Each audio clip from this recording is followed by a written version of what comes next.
Quando a gente se comunica, quando eu tô agora aqui processando uma ideia para falar para você, eu tô criando novas conexões neurais na minha cabeça. Eu tô buscando histórias, ideias. Então, conforme você faz uma pergunta, eu vou buscar lá nos meus arquivos e tal. Então, na comunicação, existe um baita funcionamento quando você tá falando. Uhum. Quando você tá ouvindo, também. Então, quem tá ouvindo a gente em casa agora tá tendo alterações cerebrais. E aí eu vou trazer uma ideia, a pessoa vai lembrar de uma história que aconteceu e tal. Então, a comunicação tem esse poder de alterar trilhas neurais de quem fala, de quem escuta. E eu sempre digo, e principalmente a neurocomunicação ela vai funcionar muito bem quando você conversa com você mesmo. Legal. Porque dependendo do que você fala pra você, muda o teu comportamento. A gente estava falando antes de começar aqui de competição, de luta, a própria competição lá no body. Pô, o cara tá gigante, o cara, mano, não tem problema ali. O que diferencia os atletas? O cara que na hora do aperto ele se concentra. É o cara que na hora de bater o pênalti ele consegue se acalmar, ele consegue baixar o volume externo, né? Chutar bola quase todo jogo. Tem uns pé de rato, né, velho? Tem aquela dificuldade ainda. Quase todos sabem chutar. O que diferencia? A capacidade do cara de, na hora de chegar na frente do goleiro, driblar ou dar um chutão, né?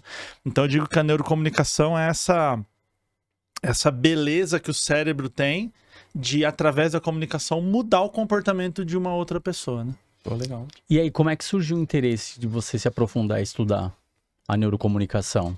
Cara, em 2016, eu tinha uma empresa de prestação de serviços terceirizados, portaria, limpeza e tal. E eu sempre gostei de estar na área de treinamento. Treinar os caras e tal, as equipes. E aí eu percebia que existia uma dificuldade muito grande das pessoas de que era o seguinte, ela sabe o conteúdo, mas a hora que ela vai conversar, ela vai expressar o que ela sabe, ela não consegue. Tem um professor muito incrível de oratória no Brasil, o Reinaldo Polito. O Reinaldo Polito fala assim, ó, se você sabe e não sabe falar, você não sabe. Profissional que não sabe se comunicar passa por incompetente. Então, o que eu percebia? Eu falava assim pra pessoa, pô, quanto você dá de 0 a 10 a nota pra tua capacidade técnica de resolver um problema da tua área? Se tivesse um Enem da sua área, quanto você tiraria? Pô, tiraria 9, tiraria 8, tiraria 10. Legal. Qual que é a tua capacidade de comunicar isso? 3. Então, tipo, é um negócio... Você fala assim, cara, você tá usando uma Ferrari pra carregar escada em cima, tá ligado? Você tá com uma máquina gigante, né? Verdade, cara. E não consegue expressar aquilo ali. Então, os meus primeiros estudos na questão da neurociência foram exatamente do porquê que uma pessoa tem insegurança para falar, tem vergonha, tem medo de falar em público, medo de fazer apresentação. Essa foi a linha que eu comecei a estudar. O que eu comecei a perceber no caminho? Dificilmente uma pessoa que tem dificuldade de se comunicar adulta, dificilmente ela gerou aquele medo adulta. É um medo que é trazido da infância, da adolescência. Então, assim, pô, alguém que era criança desenrolada, adolescente desenrolado, tá, pô, fez 35 anos, travou. Eu nunca conheci na minha carreira. Sempre quando você vê o adulto que é travado, ele fala, eu era adolescente travado, eu era criança. É uma coisa que vai se arrastando. E eu sempre digo que o medo, tirando poucos casos raros, por exemplo, se você pegar um bebê recém-nascido e ameaçar jogar ele no chão, assim, ó, ele assusta. Esse medo vem de fábrica. Se você fizer um barulho muito grande perto de um bebê recém-nascido, ele chora. Ele tem medo daquele barulho. Então são medos que já vem no sistema dele ali, já feito. Medo de falar em público, medo de se comunicar, é um medo aprendido.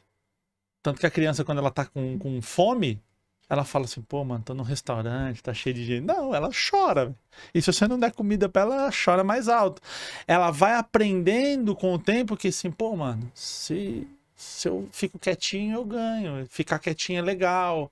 Minha mãe acha que menino bonzinho, que menina legalzinho. Então a gente vai aprendendo a sufocar aquilo que tá sentindo em prol da aceitação social. Primeiro dentro da nossa casa, quando a gente é criança, depois dentro da escola, quando é adolescente, porque aí passa a ser importante o social. E aí, né, dei essa volta para responder a pergunta do Renato, que é o seguinte. Eu falei, não adianta eu ficar estudando o comportamento do adulto. Porque o adulto é um efeito, tipo, né? Tanto que quando eu ia dar as mentorias e tal, eu ia falar, que dia que você aprendeu a ter medo? E a pessoa fala, como assim aprendeu a ter medo? Fala, mano, teve um dia que você aprendeu a ter esse medo. Aí volta, pô, a dona Bernadette do prezinho me xingou, brigou comigo, me expôs e tal. Então eram essas paradas. E aí eu comecei a fazer trabalhos dentro das escolas com a molecada, com os adolescentes. Que tipo, mano, é caótico, é de longe o pior público pra você trabalhar no mundo é adolescente, velho. Mano, é caótico. Resistente pra caramba, mil grau, é uma loucura. Só que é o seguinte, depois que você ultrapassa essa barreira, aí já é o melhor que tem, cara. Não tem público mais engajado no mundo que adolescente. Você trouxe a confiança pra eles, né? Passou, já era. É igual, tipo, você assiste manifestação da polícia. Quem tá lá na frente tomando borrachada? Por uma ideia. O cara, tipo, eu acredito que tem que tal coisa. Quem tá lá na frente? É que jovem, mano. Nós, agora, cara, vamos lá na Marginal fechar a favor? Porra nenhuma. Tem que trampar amanhã, cara. Que mané, fechar a Marginal, tá louco, né? Então você vê, por exemplo, vai ter show, a galera dorme na frente do lugar lá, do estádio. Então, assim, é entender que se eu tratar um adolescente como adulto, ou se eu tratar um adolescente como criança, eu vou errar. Adolescente se trata como adolescente. Entendeu? Você tem que mexer no lugar. E quando você acerta isso, mano, você tem o aluno, o profissional mais engajado do mundo. É absurdo que com um adolescente, quando ele acredita num negócio, o que ele pode fazer.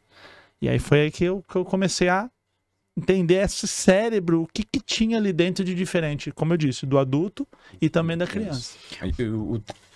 O teu método você desenvolveu em cima dessa sua vivência. Exatamente. De como lidar com um adolescente. Exatamente, porque ocorre uma coisa que assim, e você vai ver, na hora que vier o hater do nosso episódio, vocês vão lembrar desse momento que eu tô falando. Toda vez que você fala sobre tratar adolescentes, crianças e adolescentes, mas adolescente é um pouquinho pior ainda. Porque a criança ainda tem uma parada de ser fofinho.